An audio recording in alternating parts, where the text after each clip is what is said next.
gugatan yang meminta pengadilan memutuskan Rocky Gerung tidak boleh memberi ceramah di semua platform, universitas, LSM, YouTube, macam-macam, tidak boleh seumur hidup. Bahkan yang minta itu adalah pasukannya Kaisar Wakanda.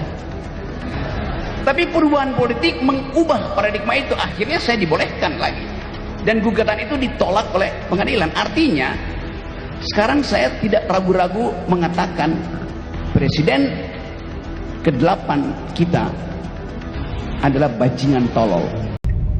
Seumur saya hidup dari brojol dari rahim ibu saya sampai sekarang, saya belum pernah menemukan manusia tertolol di dunia setolol Rocky Gerung.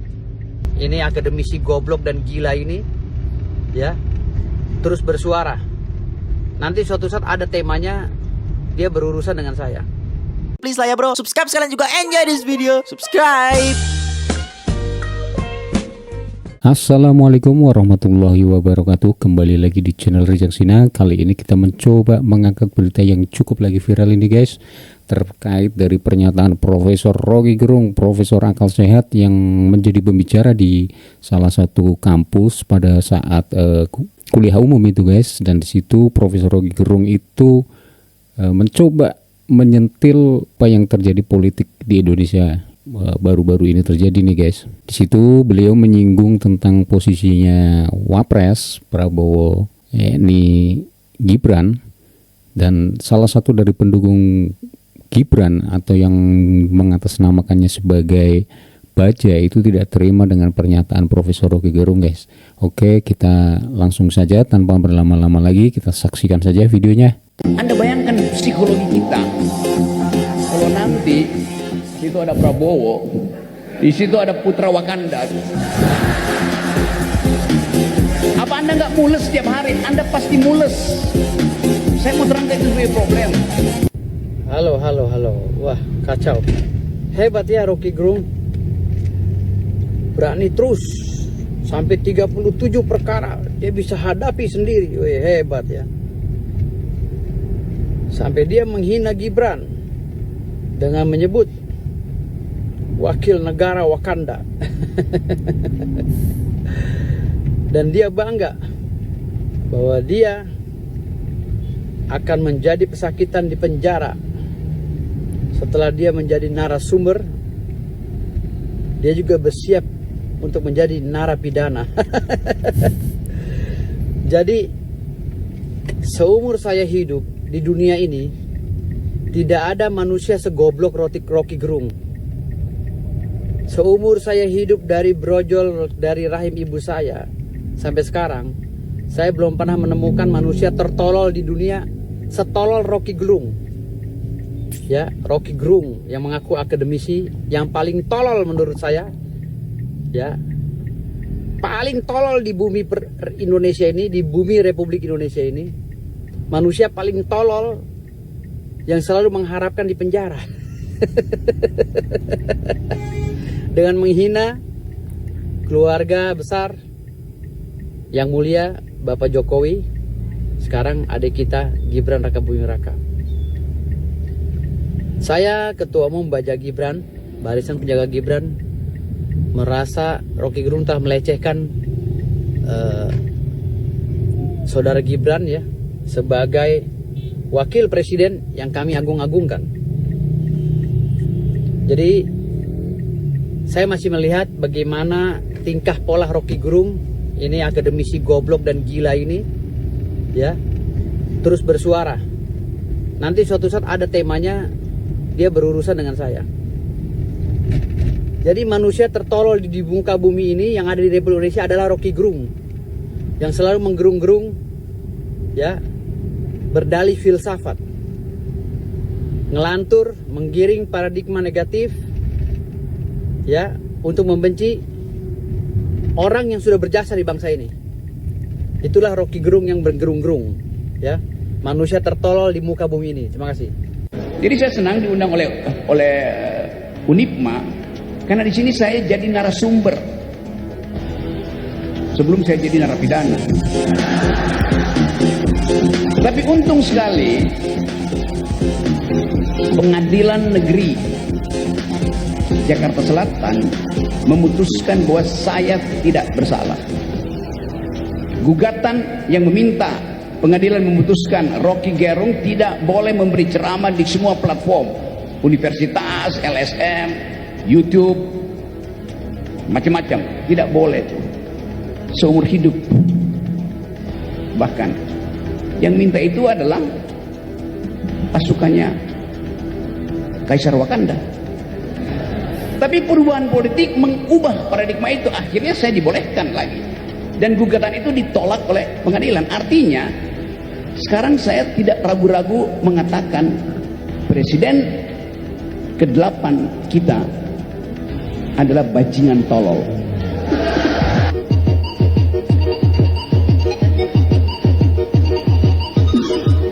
Terkait dari pernyataan dari penjaga Gibran yang mengatasnamakan sebagai kepala dari Baja ya, penjaga Gibran itu tidak terima dengan pernyataan Rocky Gerung. Sebelum kita masuk ke kritikannya, mengatasnamakan dari penjaga Gibran saja itu cukup kita pertanyakan ya guys, karena gini, Prabowo Gibran itu sudah terpilih, apapun alasannya beliau itu adalah presiden seluruh rakyat Indonesia, baik yang suka ataupun tidak suka. Itu sudah menjadi, dia tidak lagi mewakili sebagai presiden relawan atau presiden pendukungnya, tapi semua masyarakat itu adalah, beliau adalah presiden dari seluruh masyarakat. Jadi kalau seumpama Pak Firdaus ini tidak terima dengan kritikannya Rocky Gerung, terus dia mengatasnamakan sebagai penjaga Gibran, setahu saya Wapres itu kan sudah ada fasilitas pengamanannya, yaitu di situ ada pengamanannya ya, ada pas pampres dan sebagainya lah, tanpa harus ada yang menjaganya pun. Gibran sebagai wakil presiden itu sudah ada menjaganya. Dan yang kedua gini, bahwa yang menjadi kritikan dari Profesor Rocky Gerung itu menurut saya Anda boleh sepakat atau tidak, itu lebih kepada jabatannya atau kewenangannya atau fungsinya, bukan Gibran secara personal.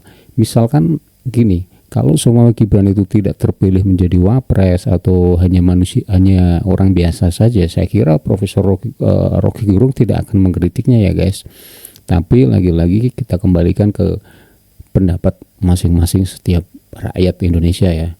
Oke, bagaimana respon dari masyarakat terkait hal ini? Ini begini nih guys, langsung saja kita ke respon masyarakat. Di junior tuh kalau waktu itu emang mirip-mirip lah ya sama seniornya gitu. Pendidikan adalah kunci untuk mewujudkan mimpi prep. Program lu aja orientasinya ke perut, jadi tai. Lagian latar belakang pendidikan lu tuh sama sekali nggak mencerminkan pentingnya pendidikan. IPK lu aja di bawah rata-rata.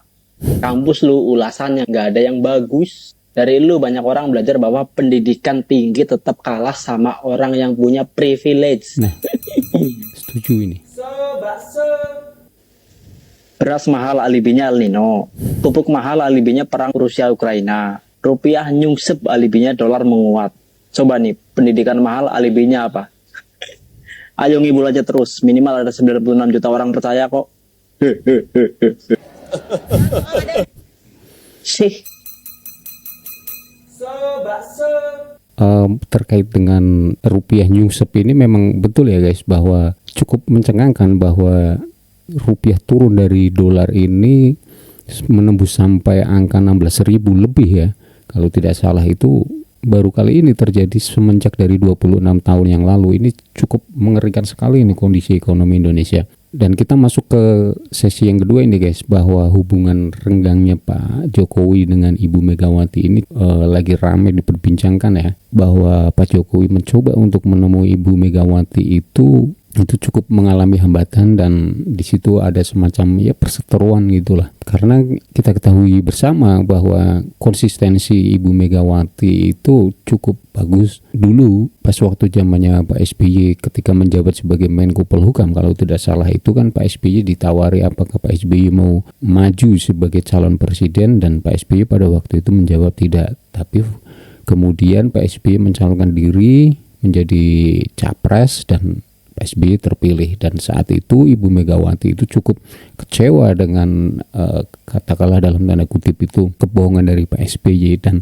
sampai saat ini hubungan Pak SBY dengan Ibu Megawati itu cukup renggang, apalagi dengan Bapak Jokowi yang kita ketahui bersama bahwa Pak Jokowi itu yang dulunya hanya orang biasa-biasa saja tiba-tiba menjadi wali kota, gubernur DKI, dan sampai ke presiden itu kan diusung terus oleh PDIP, dibesarkanlah sama PDIP. Dan ketika majunya Gibran terus mendukung ke Prabowo Gibran, itu mungkin ya membuat cukup kecewa dari PDIP, khususnya Ibu Megawati. Bagaimana respon dari pengamat politik ini guys? Tanpa berlama lagi kita saksikan saja.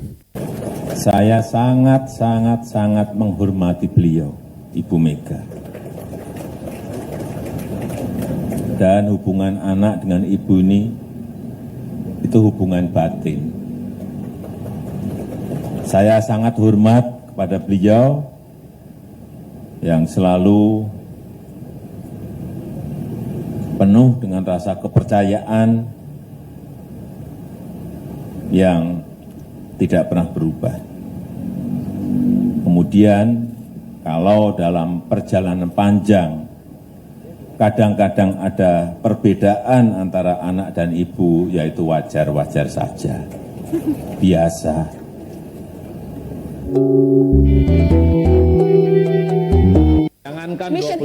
Jangankan 25 tahun, 30 tahun, 40 tahun, 50 tahun, nggak ada jaminan bisa bertemu. Tak ada perang yang jauh lebih menyedihkan dan menyakitkan selain perang saudara. Jadi bagi saya soal Pak Jokowi dan PDIP ini perang saudara. Kalau dengan Pak Prabowo mungkin tak ada persoalan. Jadi teman-teman PDIP itu selalu mengatakan bahwa mereka nggak ada persoalan kok dengan Prabowo dan Gerindra. Dan bahkan sepanjang pemilu jarang nih kawan-kawan PDIP yang nyerang Pak Prabowo. Yang diserang itu apa istilahnya Bang Masinton, Samsul itu loh. Nggak ada yang lebih. Itu menunjukkan betapa yang sebenarnya dilawan oleh kawan-kawan PDIP seperti Bang Masinton itu adalah Jokowi, Gibran Rakabuming Raka, bukan Prabowo Subianto, bukan Mbak Sarah, dan bukan Gerindra. Mbak Sarah sebenarnya kalau mau jujur sepanjang 3 bulan ini duduk manis sebenarnya. Jarang sekali loh diserang sama Bang Masinton. Yang banyak diserang itu adalah soal pelanggaran etik lah, putusan MK 90, soal kurang umur dan seterusnya. Jadi bagi saya nggak ada lagi yang perlu ditutup-tutupin. Mustahil sepertinya memang mempertemukan antara Jokowi dan Mbak Megawati. Kawan-kawan sekalian yang berbahagia, 4 atau 5 hari yang lalu kita mendengar bahwa Pak Jokowi meminta Sri Sultan untuk memfasilitasi beliau bertemu dengan Ibu Mega. Pertemuan yang kemudian sampai hari ini sepanjang yang kita tahu belum pernah terjadi, disebabkan seperti pengakuan Sri Sultan bahwa Pak Jokowi sepertinya belum menindaklanjuti secara serius keinginan itu. Pertanyaannya sebenarnya adalah apa yang membuat Pak Jokowi ingin bertemu? Saya kira alasan utama dan paling utama adalah Pak Jokowi lagi-lagi ingin mengambil keuntungan politik dari pertemuan itu. Mengapa? Pertama tentu Pak Jokowi menyadari tanpa kehadiran PDI Perjuangan di dalam koalisi yang dibangun oleh Pak Jokowi, kemungkinan pemerintahan tidak akan efektif berjalan setidaknya selama 7 bulan ke depan. Sehingga dengan begitu dilakukan pendekatan lagi oleh Pak Jokowi guna memastikan bahwa pemerintahan yang 7 bulan ke depan ini tetap di bawah kendali beliau dan bisa berjalan efektif. Apa saja yang sedang, tengah, dan akan direncanakan dalam 7 bulan ke depan setidaknya tidak mendapatkan hambatan, khususnya nanti di parlemen, di mana PDI Perjuangan sampai hari ini masih yang paling dominan ya di dalam parlemen itu. Ini pertemuan pertama. Ini tujuan pertama. Tujuan keduanya saya kira adalah berkaitan dengan lagi-lagi ya untuk menarik simpati kepada pribadi Pak Jokowi, untuk menggambarkan bahwa Pak Jokowi ini orang yang tanda kutip bukan pendendam, orang yang bisa berdialog dengan siapapun, orang yang tidak memiliki masalah dengan PDI Perjuangan dan sebagainya gitu. Sehingga dengan begitu, ya, kesan yang mungkin muncul dalam beberapa bulan terakhir ini dapat ditekan, diminimalisir bahwa Pak Jokowi adalah orang yang dianggap berkhianat kepada PDI Perjuangan. Faktanya dengan bertemu itu tidak ada persoalan sebetulnya secara personal antara Ibu Mega dengan Pak Jokowi. Dan oleh karena itu dari dua sudut ini kelihatan sebetulnya kembali ke alasan pertama itu, bahwa Pak Jokowi ingin bertemu itu, ya, yang paling mungkin bisa dilihat adalah demi dan untuk kepentingan politiknya sendiri. Satu, agar efektivitas pemerintahan tetap bisa berjalan sebagaimana terjadi selama ini. Dan yang kedua adalah menekan penilaian negatif kepada Pak Jokowi yang waktu demi waktu terlihat makin meningkat, ya, khususnya di kalangan para pegiat demokrasi dan juga, ya, di kalangan akademisi dan juga sebagian warga PDI Perjuangan. Dan seperti kita ketahui, hingga hari ini Ibu Mega belum membalas keinginan tersebut. Mungkin karena memang seperti disebutkan oleh Sri Sultan, karena Pak Jokowi belum terlihat untuk memintanya lebih serius untuk memfasilitasi itu. Tapi feeling saya, Ibu Mega akan menolak permintaan itu. Kenapa? Alasan pertama tentu karena, ya, Pak Ibu Mega mengerti tujuan dari pertemuan ini dilakukan yang pada ujungnya adalah dalam kerangka justru akan menaikkan citra Pak Jokowi di mata masyarakat, bukan citra Ibu Mega. Nah, yang kedua, jika itu dilakukan oleh Ibu Mega, khususnya ketika Pilpres sedang berlangsung, justru akan membuat semangat kader-kader yang sedang berjuang bisa saja kemudian agak melemah. Dan saya kira tidak hanya sebelum Pilpres dan setelah Pilpres sekalipun, kalau seandainya pertemuan itu dilaksanakan, itu berakibat, ya, dapat membuat citra Ibu Mega agak berkurang di tengah masyarakat kita. Karena perasaan tersakiti, perasaan ditinggalkan, perasaan mungkin terlecehkan akibat tindakan keluarga Pak Jokowi kepada keluarga besar PDI Perjuangan belum sepenuhnya dapat terobati. Nah, oleh karena itu sikap Ibu Mega sampai sekarang diam, dan besar dugaan saya tidak akan mengiyakan pertemuan itu merupakan sikap yang tepat, baik secara politik maupun secara strategis maupun secara moral, sebab kalau mereka melakukan pertemuan bisa-bisa akan membuat moralitas pendukungnya juga sedikit berkurang di tengah-tengah situasi yang seperti sekarang ini. Sebab, ya, pertemuan politik tidak harus bertemu secara fisik, pertemuan politik tidak harus salam-salaman, pertemuan politik tidak juga harus saling kunjung mengunjungi. Pertemuan politik yang paling penting dari itu adalah menghormati konstitusi, taat pada aturan partai, yang ketiga tidak menelikung di belakang keputusan partai. Sangat setuju guys ya pernyataan dari Bapak Ray Rangkuti ini, bahwa pertemuan politik itu tidak harus selalu dimaknai dengan pertemuan yang fisik, tapi bagaimana mencoba untuk menghormati daripada konstitusi itu sendiri. Oke, itu saja guys berita yang cukup lagi viral ini baru-baru ini. Terima kasih sudah menonton. Wassalamualaikum warahmatullahi wabarakatuh.